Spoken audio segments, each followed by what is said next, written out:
শ্রীলঙ্কার জেলে মারপিটে অন্তত 25 জন মারা গেছেন। নিহতদের মধ্যে রয়েছেন অন্তত 5 জন কারা কর্মকর্তাও। ঘটনা কি হয়েছে বলি। সংঘর্ষ হয়েছে শ্রীলঙ্কার নেগম্বো শহরের একটি কারাগারে। দেশটির আদা দেরানা সংবাদ মাধ্যম জানাচ্ছে, রবিবার মানে 5 জুলাই বিকেলে শুরু হয় সহিংস সংঘর্ষ। তাতে 25 জন নিহত ও প্রায় 100 জন আহত হয়েছেন বলে খবর পাওয়া গেছে। আরেকটি সংবাদ মাধ্যম ভিয়ন নিউজ জানিয়েছে, কারাগারে মাদক পাচার নিয়ে বিরোধের জেরেই এই ঘটনার সূত্রপাত। প্রথমে বন্দীদের দুই পক্ষের মধ্যে সংঘাত শুরু হয়। একদল অবৈধ মাদক ব্যবসার পক্ষে এবং অন্য দল ছিল বিপক্ষে। পরিস্থিতি আরও খারাপ হলে বন্দীরা প্রতিদ্বন্দ্বীদের ওপর হামলা চালানোর জন্য বিশেষ সেলের তালা ভেঙে ফেলে। এমনকি তারা ব্যথানাশক ওষুধ চুরি ও সেবনের জন্য কারাগারের ফার্মেসিতেও ঢুকে পড়ে। পরিস্থিতি আরও খারাপ হয় যখন কারারক্ষীদের সঙ্গেও সরাসরি সংঘর্ষে জড়িয়ে যায় তারা।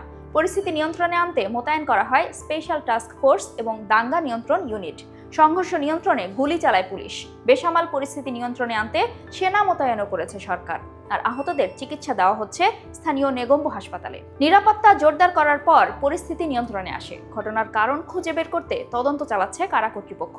ওই কারাগারে এখন 2417 জন বন্দী রয়েছে।